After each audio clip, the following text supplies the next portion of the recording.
రాజంపేట మండల కేంద్రంలో మండల పార్టీ అధ్యక్షులు రమణగౌడ్, మాజీ ఎంపీపీ కల్లూరి హరికృష్ణ, మాజీ జెడ్పీటీసీ పబ్బా మహేష్ గుప్తా, జిల్లా మాజీ గ్రంథాలయ చైర్మన్ చంద్రగౌడ్, కోఆప్షన్ సభ్యులు మన్సూర్ ఆధ్వర్యంలో మాజీ ముఖ్యమంత్రి, తెలంగాణ రాష్ట్ర జాతీయ పిత కేసీఆర్ పుట్టినరోజు వేడుకలు అట్టహాసంగా నిర్వహించారు. ఇందులో భాగంగా ఎమ్మెల్యే సునీత లక్ష్మారెడ్డి, ఎమ్మెల్సీ సేరి సుభాష్ రెడ్డి ముఖ్య అతిథులుగా విచ్చేసి కేసీఆర్ పుట్టినరోజు వేడుకల సందర్భంగా మొక్కలు నాటి కేక్ కట్ చేసి కేసీఆర్ లాంగ్ లీవ్ అంటూ నినాదాలు చేశారు.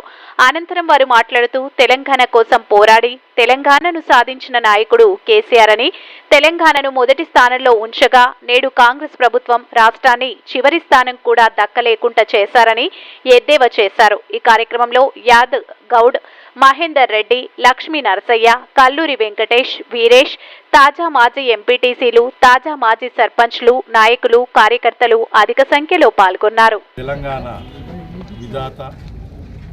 తెలంగాణ ప్రజల ఆశాజ్యోతి కేసీఆర్ గారి వాళ్ళ 71వ సంవత్సరం పుట్టినరోజు సందర్భంగా బగలాముఖి గుళ్ళో వారి పేరు మీద వారి మంచి ఆయురారోగ్యాలతో ఉండి తెలంగాణ ప్రజలకు అలాగే భారతదేశంలో కూడా ప్రజలందరికీ కూడా సేవ చేసే భాగ్యం మళ్ళీ కలగాలని చెప్పి ఈ ఉద్దేశించి ఇక్కడికి రావడం జరిగింది.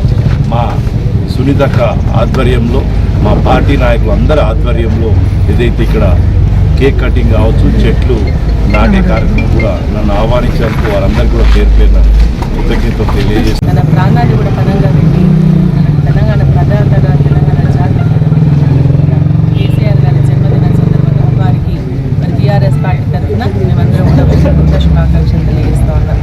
వారు తెలంగాణ రాష్ట్ర సాధకులే కాకుండా తెలంగాణ రాష్ట్రం వచ్చిన తర్వాత కూడా తెలంగాణ రాష్ట్ర అభివృద్ధిలో, సంక్షేమంలో దేశంలోనే అగ్రగామిగా నిలిపినటువంటి నాయకుడు. మరి అదేవిధంగా ఎస్సీ, ఎస్టీ, బీసీ, మైనారిటీ, మహిళ ప్రతి ఒక్కరి సంక్షేమం కోసం వారు కృషి చేసి మరి అనేక రంగాల్లో మన దేశంలోనే మన తెలంగాణ అభివృద్ధిని నచ్చాడినటువంటి ఘనత మన కేసీఆర్ గారు. మరి దానికోసం ఎంచుకొని మన కార్యకర్తల నాయకులంతా కూడా మళ్ళీ పునరంకితం ఆ విధంగా ఆ రోజు ఉద్యమమైన విధంగా చెప్పడం జరిగిందో